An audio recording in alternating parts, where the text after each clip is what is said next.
வணக்கம். தமிழ் ஃபுட் கார்னர்ல இன்னைக்கு சூப்பர் டேஸ்டான அதே சமயம் ஹெல்தியான லஞ்ச் காம்போ பார்க்க போறோம். கருவேப்பிலை பூண்டு குழம்பும் அதுக்கு சைடிஷா பீர்க்கங்காய் பாசிப்பருப்பு கூட்டும்.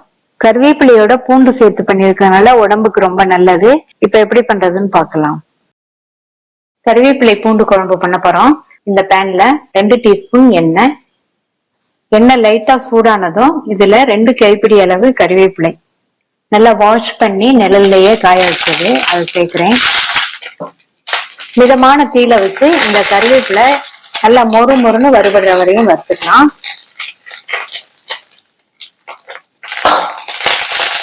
ஒரு அகலமான கடாயை வச்சு இந்த மாதிரி வறுத்துட்டோம்னா நல்லா வறுபட்டுரும். 5-6 நிமிஷமா மிதமான தீயில வச்சு கருவேப்பிலை நல்லா மொறுன்னு வறுபட்டுச்சு. இது ஆறுனா இன்னுமே நல்லா மொறுன்னு இருக்கும். இத உடனே வேற பிளேட்டுக்கு மாத்தி ஆறுனதுக்கு அப்புறமா மிக்சி ஜார்ல சேர்த்துக்கலாம். ஒரு ட்ரையான மிக்சி ஜார்ல சேர்த்துக்கங்க. மிக்சி ஜாருக்கு மாத்தியாச்சு. இப்ப இதை தண்ணி எதுவும் சேர்க்காம நைஸா அரைச்சிடாம இந்த மாதிரி கொரகொரப்பா இருக்கிற மாதிரி அரைச்சுக்கணும். இந்த குழம்புக்கு இந்த மாதிரி அரைச்சாதான் நல்லா இருக்கும். இந்த பேன்ல 2 டேபிள் ஸ்பூன் நல்லெண்ணெய், எண்ணெய் சூடானதும் 1 டீஸ்பூன் கடுகு பொரிஞ்சதும் 1 டீஸ்பூன் உளுந்து, 1/2 டீஸ்பூன் சீரகம், 1/4 டீஸ்பூன் வெந்தயம், 5-6 மிளகு சேர்த்துக்கங்க. அடுத்ததுல 20 இருந்து 25 பூண்டு பற்கள். பூண்டோட கலர் லைட்டா மாறினதும் இதுல 10 போல சின்ன வெங்காயம்,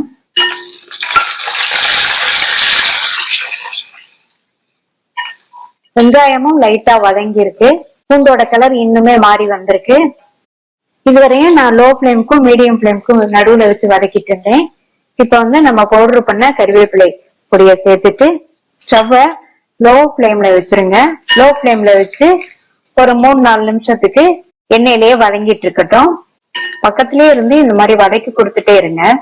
அப்பதான் நம்ம சேர்த்த அந்த கருவேப்பிலை பொடி கருகிராம இருக்கும். அடுத்து இதுல 3 மீடியம் சைஸ் தக்காளிய அரைச்சு சேர்க்கிறேன். தக்காளிய ரொம்ப நைஸா அரைச்சிட வேண்டாம். நம்ம கருவேப்பிலை நிறைய சேர்த்திருக்கிறதுனால மற்ற குழம்பை விட இதுக்கு தக்காளி கொஞ்சம் அதிகமாவே சேர்த்துக்கங்க. தக்காளி கொஞ்ச நேரம் வதங்கிடுச்சு. அடுத்து இதுல 1/2 டீஸ்பூன் மஞ்சள் தூள், 2 டீஸ்பூன் தனி மிளகாத்தூள், 1 teaspoon Kashmir chilli powder, 4 teaspoon கொத்தமல்லி தூள். இந்த குழம்புக்கு தேவையான அளவு உப்பு சேர்த்துட்டு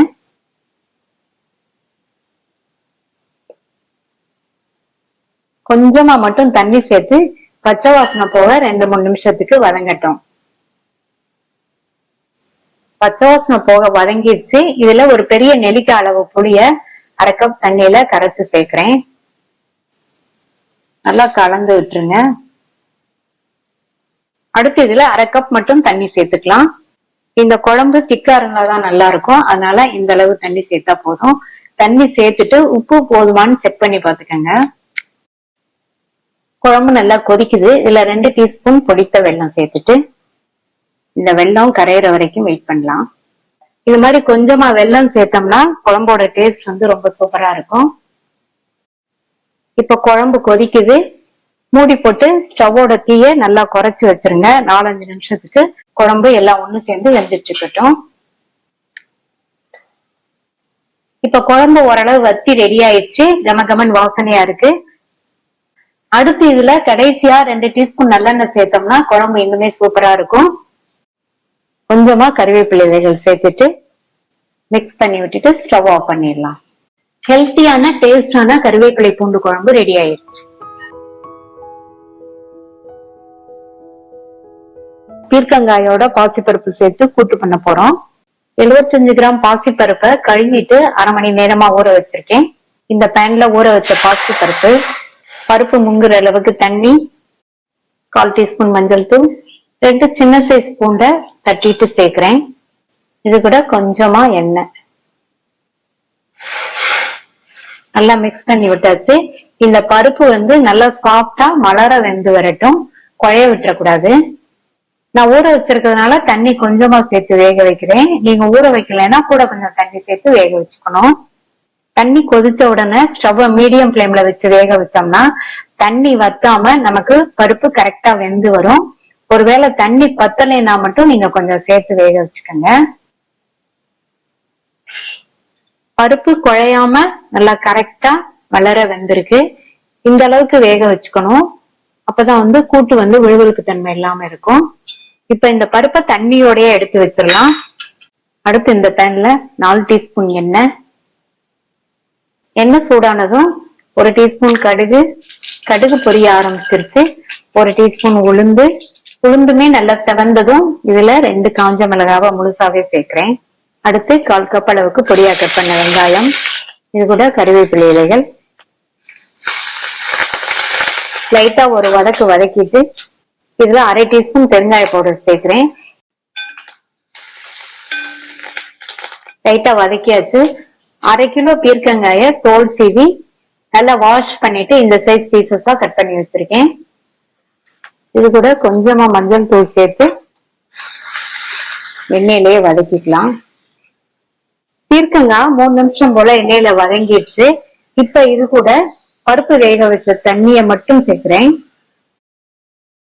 பீர்க்கங்காயில இருந்தும் தண்ணி வரும், அதனால இந்த அளவு தண்ணி சேர்த்தா போதும். மூடி வச்சிருங்க. இந்த காய் 5ல இருந்து 6 நிமிஷத்துக்கு வெந்து வரட்டும். அப்பப்போ மட்டும் இடையில கலந்து விட்டுக்கணும். இந்த மிக்ஸி ஜார்ல 1/4 கப் தேங்காய் துருவல், 3 பச்சை மிளகாய் உங்களுடைய காரத்துக்கு தகுந்தபடி சேர்த்துக்கங்க. 3/4 டீஸ்பூன் சீரகம்.